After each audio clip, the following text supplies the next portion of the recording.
Hi there. Welcome to another Where in the World is Woody? Well, today I'm over at Norm's place and we're going to tell you all about the duck nesting project we got going.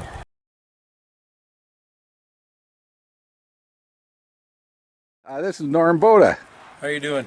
What we're doing today is we're building some duck tubes. They're for the ducks when they're out in the pond. You put these things out and they make their nests inside of them. The mortality rate, I guess, when the ducks are just off onto the side in the bulrushes, they lose about 80% of them to foxes and weasels and the such.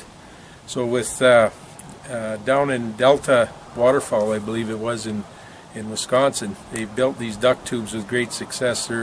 Now they're having the broods are raising up, about 80% of them are hatching. So what we have here with the Red Deer Fish and Game is we're building these 12 of them for our ponds out at the pond. What do we call it? Habitat land. Habitat land. Sorry.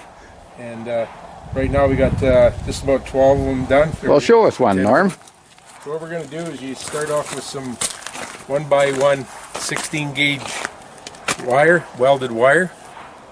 What you do is you cut, they're 3 feet wide by 7 feet long. Then you measure out from the end 36 inches, and you roll it up. Now this makes the tube in which the ducks can sit into. So what we're going to do is just bend this a little bit here.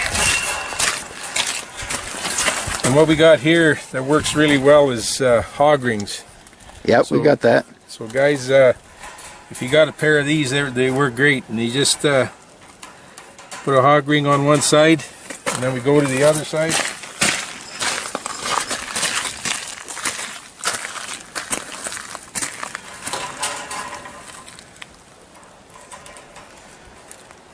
And that there makes your tube there. Well, that's pretty simple, isn't it? And what we do is you just put a couple extras in here for better support.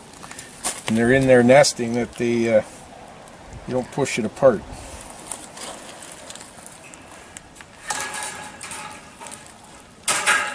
There's one more, and then we got one more on the other side.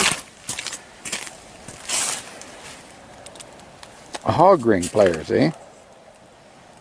Yeah, I'd never used them before myself, but well, they seem to work pretty good. They work really good.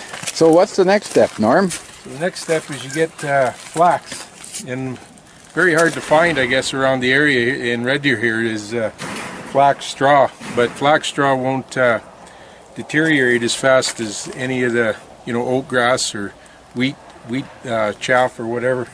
So we got a bale out from a fellow out in Delia, and he brought us a bale of it, so we got more than we need. It certainly looks like it. There's a couple of tons of it there. So we grab a bunch of it. What we do is put about 3 inches of flax straw across the bottom.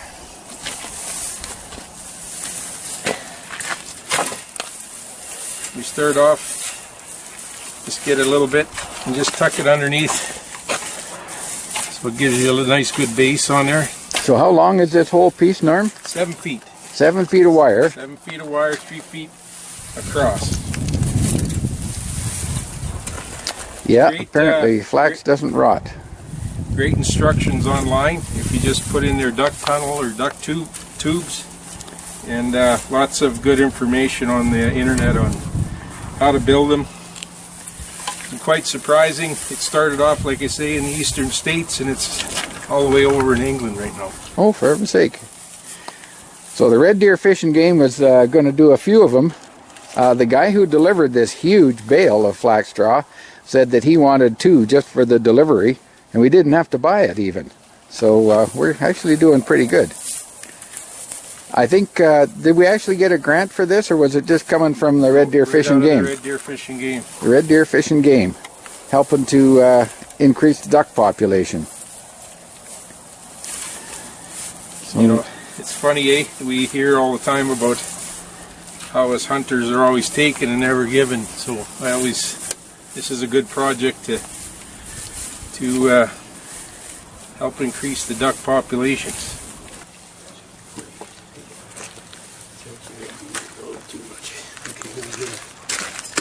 our hog ring ready. Tell us what we're doing. Okay, now that you got your layer on there, you tuck it up and roll it up as tight as you can get it.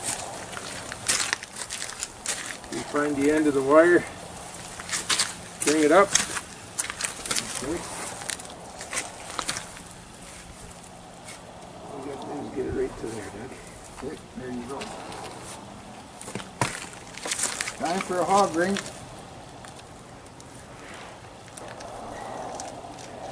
So if you'd like to just show the people what we did there.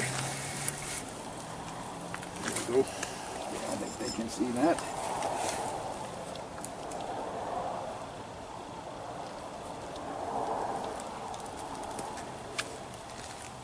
And one more at this end.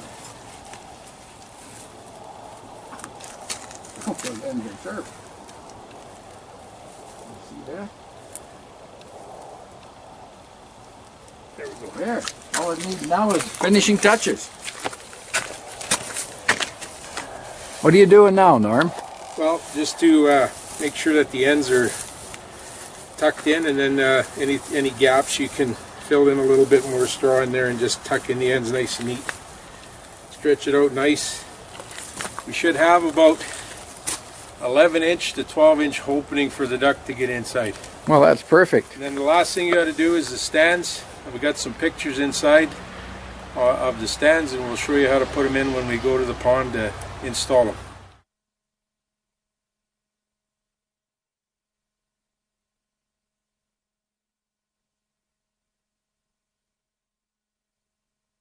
So what we got here are the uprights that are going through the ice.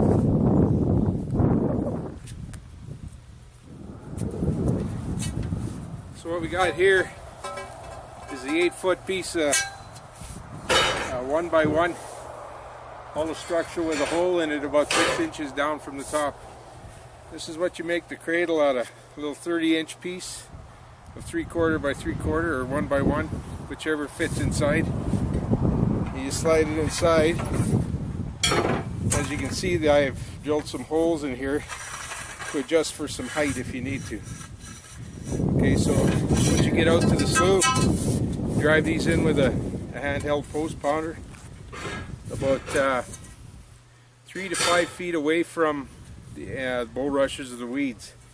And once you put that, then you put this into the end, and then you can bolt it according to the height, and you can have it about 3 feet from the ice or from the top of the water. And what you do is when it's sitting on the stand, you put the duck tunnel on it, and what you do is you just, either with hog rings or some concrete twist ties, just tie it to the supports on the side just so that it doesn't knock off, and that's all there is to it. Perfect. Way to go. When we go to put them in, install them, we'll get right back to you. Red Deer Fish and Game Association has 320 acres of land east of Red Deer called the Habitat Land. There are about 12 sloughs on that land, which offer very high quality duck rearing habitat, particularly for mallards. However, the land has almost no nesting habitat for mallards, and so the club decided to try and fix that situation by putting up mallard nesting tunnels or hen houses on the sloughs on the habitat land. Well, here we are. This is episode 3, and here's the guys.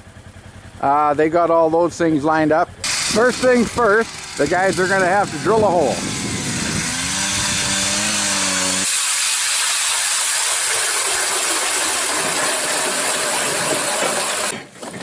Harold Rock coming along with the post.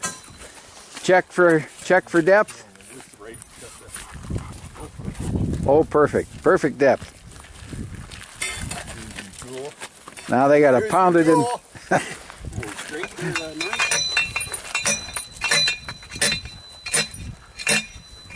Oh, look at it go.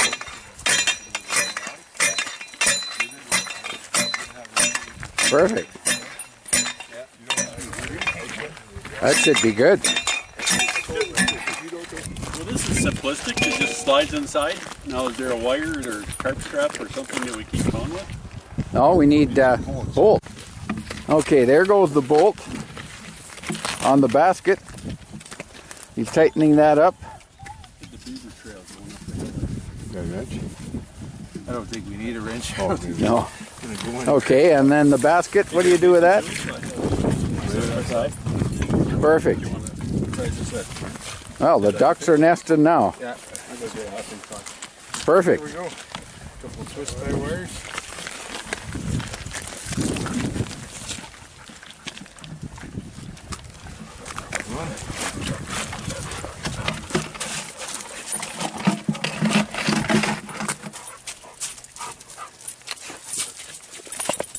That's it. Okay, this is a wind up for the Where in the World is Woody? We're done with all the duck nesting, and we had a great idea from Jim Allen here. He's the guy who thought of it. Norm Boda over here. Hold your hand up, Norm. They don't know who you are. Norm Boda decided to do nearly all the work of building them, and you'll see the pictures. And then there's Harold Drock telling us with his machine where to go and getting us out there. And more help here by Gord. So we all had a great time. We got 13 duck nests out, and everything's okay. Thank you very much.